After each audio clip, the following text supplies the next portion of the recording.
Fala aí pessoal, sejam todos muito bem-vindos ao nosso canal. Para você que é novo aqui, não esquece aí de se inscrever e de deixar o seu like aqui nesse vídeo. Nós vamos hoje conversar sobre os compostos inorgânicos. Quando a gente fala de composto inorgânico, nós estamos falando aí das substâncias, que não possuem carbono na sua composição, dos compostos químicos aí que não tem carbono, tá bom? Então nós estamos falando da água e dos sais minerais. Essa playlist aqui vai ser dividida em duas aulas. Nós vamos ter uma aula para água e o próximo vídeo vai ser somente sobre sais minerais, tá bom? Lembrando que esse slide aqui é de minha autoria. Se você quiser estar baixando esse slide aí para dar uma aula, para apresentar um trabalho, um seminário, ou até mesmo para estudar, basta você clicar no link que vai estar aqui na descrição desse vídeo, tá bom? Então vamos lá para nossa aula. Nós vamos conversar aqui, pessoal, primeiro de tudo sobre a água, tá certo? Esse composto inorgânico aí, tão vital, tão precioso aí para que a vida ela se torne possível, tá bom? Existe um teor de água, pessoal, que está presente aí em todos os seres vivos, tá? E esse teor de água, ele pode variar dependendo do organismo que a gente está analisando, tá bom? Analisando aqui um ser humano, a constituição dele é de aproximadamente aqui, 70% de água, tá? Essa porcentagem aqui, ela pode variar, tá bom? Mas o ser humano é formado aí de mais ou menos 70% de água. Se você olhar para um tomate, você vai perceber ali que ele é mais ou menos 90% de água, tá? Quando a gente para analisar os peixes, é mais ou menos ali 67% da constituição dos peixes é água. As sementes, nós temos ali aproximadamente 10%, né? Você deve estar se perguntando, caramba, professor, uma semente tem água? Quando pega uma semente, normalmente ela é tão dura, né? Pois é, pessoal, na semente nós também temos água, tá? Aproximadamente ali 10% da sua constituição, tá bom? E uma água viva, né? Nós temos aí quase que 100% de uma constituição de água, tá? Nós temos aí 98% mais ou menos, tá bom? Aproximadamente aí. Esse composto, pessoal, chamado de água, tão importante aí para a vida, ele possui muitas propriedades, tá certo? A primeira propriedade que ele possui é o chamado solvente universal, pessoal. O que é essa propriedade aqui chamada de solvente universal? Nada mais é do que a capacidade que a água tem para dissolver substâncias, tá certo? Então, sempre que a água está dissolvendo substâncias aí, ela está atuando como um solvente. Você já deve ter feito esse teste em casa, né? Já deve ter pegado água, colocado sal dentro da água, ter mexido e ter percebido que esse sal ele desaparece, ele fica misturado ali com a água. Ou até mesmo com açúcar. Você deve ter ali adoçado um copo com água, ter colocado açúcar dentro e ter percebido que esse açúcar ele foi dissolvido. Isso acontece, gente, porque a água ela tem essa propriedade de ser um solvente, tá? E sempre que a água está atuando como solvente, nós vamos ter esses componentes aqui, ó. Nós vamos ter a água como solvente. O sal nós vamos chamar de soluto. E uma vez que eu coloco o sal dentro da água, eu vou ter aqui uma solução, tá certo? Então a solução, ela nada mais é do que o resultado de um solvente mais um soluto, tá bom? E aqui na solução eu vou ter o sal misturado com a água, tá certo? O que é que garante, pessoal, essa propriedade da água de ser um solvente aí, né? O que dá ela essa capacidade é o que a gente chama de polaridade da água, tá certo? A água ela possui polaridade. Quando a gente fala de polaridade, isso significa que ela possui cargas elétricas, tá certo? A molécula da água, ela é formada por dois átomos de hidrogênio e um átomo de oxigênio, como vocês podem ver aqui na imagem, tá? O famoso H2O, tá bom? Essa molécula possui uma inclinação aqui, entre os átomos de hidrogênio de 104,5 graus. E todas essas extremidades aqui, que contém hidrogênio, são extremidades positivas, tá? nós chamamos de polo positivo da água, tá bom? E toda essa região aqui que possui oxigênio, nós chamamos de polo negativo, é a região negativa da água, tá certo? Então ela tem a polaridade positiva e a polaridade negativa. Então guarda isso que o teu professor aí pode cobrar na tua prova, tá? O lado do hidrogênio é o polo positivo, o lado do oxigênio é o polo negativo, tá? Todas as substâncias, pessoal, que conseguem se dissolver na água, como foi o caso aí do sal de cozinha, nós dizemos que essas substâncias, elas possuem afinidade com a água, porque elas conseguem se dissolver, tá? E toda substância aí que possui afinidade com a água, nós vamos chamar elas de hidrofílicas, tá certo? Hidrofílicas quer dizer o quê? Hidro quer dizer água e filos quer dizer afinidade, tá bom? Então são as substâncias aí que possuem afinidade com a água. Por outro lado, vocês sabem que tem substâncias que elas não conseguem se misturar com a água, não conseguem se dissolver. Como, por exemplo, o óleo de cozinha, né? Você pode fazer um teste aí na sua casa, você pode pegar um copo com água e tentar colocar óleo de cozinha dentro. Você vai perceber que eles não vão se misturar, tá? Por que que eles não se misturam? Porque as gorduras, pessoal, os óleos, eles têm características hidrofóbicas, tá?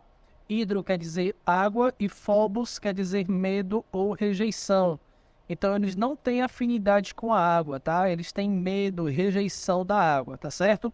Então, muito importante você ter conhecimento sobre esses termos, tá? Lembrar que os compostos aí que não se misturam com a água são hidrofóbicos e tudo aquilo que se mistura com a água, né, as substâncias aí nós chamamos de hidrofílicas. Isso é muito importante que você tenha esse conhecimento, tá? Quando estivermos estudando aí sobre a membrana plasmática das células, eu vou novamente retomar a esses conceitos de hidrofílico e hidrofóbico. Então é importante que você saiba, beleza? A água ela também possui o que a gente chama de calor específico, tá? O calor específico da água, pessoal, é de 1 caloria por grama grau Celsius. O que é que isso quer dizer?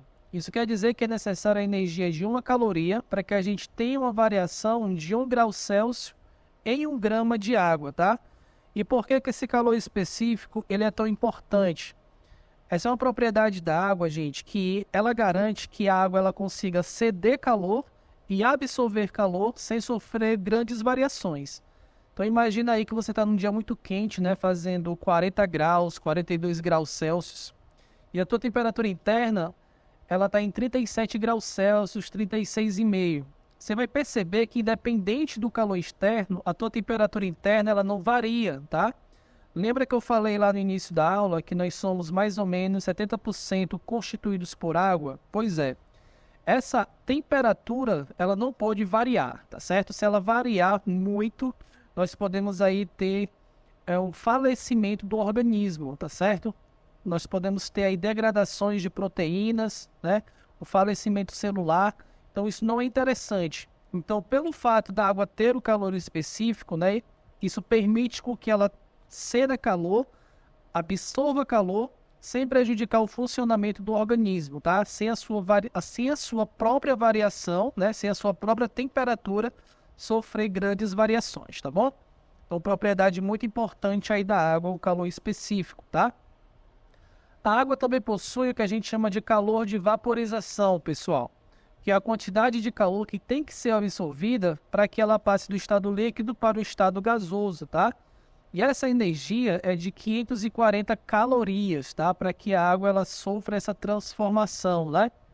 Você já deve ter aprendido aí que a água ela vai ferver a 100 graus Celsius, né? Isso se ela estiver dentro de uma pressão ali de 1 atm, tá bom? Então, o calor de vaporização é isso. É a quantidade de energia que ela precisa para mudar do estado líquido para o estado gasoso. Tranquilo? A água, pessoal, ela também possui a famosa aí tensão superficial, né? Essa tensão superficial, gente, ela garante o quê? Que seja possível a formação de bolhas aqui, ó, de gotas d'água, tá? Você percebe que para eu mudar esse estado da água aqui, eu tenho que furar a bolha, né? Para que essa água ela se dissipe, né? ela se espalhe. Você percebe que na gota de água nós temos uma película, que é uma certa resistência. A essa película nós chamamos de tensão superficial. Isso é melhor visto, pessoal, na superfície das águas, quando você vê insetos pousando sobre a água, quando você vê répteis caminhando pela água, tá? Então, isso só é possível porque a água ela possui essa tensão superficial. E o que garante essa tensão superficial, gente, é justamente a força que atua sobre as moléculas das superfícies, tá? São as chamadas aí ligações de hidrogênio ou pontes de hidrogênio, tá bom? Então acabam criando aí uma película sobre a água e permite com que ela tenha essa tensão, essa resistência, tá certo? Que obviamente não é uma resistência tão grande, né?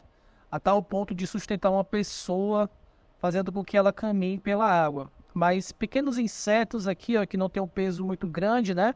Que não tem uma massa tão grande aí, conseguem fazer essa façanha, conseguem caminhar ou pousar sobre a água, tá bom? A água ela também possui a famosa capilaridade, pessoal. O que vem a ser essa capilaridade? É a propriedade que permite com que a água ela suba por dentro de tubos. Tá vendo aqui, ó?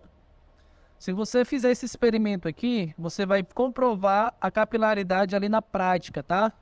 Vá nesse momento agora na cozinha, encha um copo com água e coloque um canudo dentro desse copo. Você vai perceber que a água que está dentro do copo, ela vai passar para dentro do canudo, tá certo? Por que isso acontece, professor? Porque a água ela possui capilaridade. E essa capilaridade, gente, é a junção da propriedade de coesão mais a adesão, tá? Quando a gente fala de adesão, isso significa que a água ela tem a capacidade de aderir superfícies, né? Todo depósito ou toda coisa ali que você colocar água dentro, a água vai assumir a forma desse depósito, né? Por exemplo, se você coloca água dentro de uma garrafa de 2 litros, a água ela vai assumir o formato da garrafa de 2 litros. Se você coloca água dentro de uma caixa d'água, a água ela vai assumir o mesmo formato da caixa d'água. Se você coloca a água aqui dentro de um tubo, perceba aqui, ó, que a água ela assume o mesmo formato do tubo, tá? Então isso nós chamamos de adesão, tá certo? E a coesão aí é justamente a capacidade que nós temos ali das ligações de hidrogênio, né, se conectarem, tá certo? Que nós chamamos de pontes de hidrogênio. Então, essas ligações de hidrogênio, elas estão garantindo a coesão da água, tá certo? Permitindo ali com que elas constantemente estejam se fazendo e se desfazendo, né? Mantendo a fluidez da água ali, tá certo? Então, o que garante essa fluidez é justamente essas pontes de hidrogênio aí, tá bom? Que são as ligações de hidrogênio, tá? Essa capilaridade, pessoal, ela também permite com que a água ela suba aqui, ó, sobre as árvores, tá? A nossa famosa seiva aí, né? Permite com que a planta ela consiga absorver a água do solo e essa água ela consiga subir aí pelo corpo da planta. Tudo bem? Bom, galerinha, sobre a água é isso, tá certo? Nós vamos parar essa aula por aqui. Na próxima aula nós vamos falar sobre sais minerais, tá certo? Então, ó, não esquece de deixar o seu like nesse vídeo.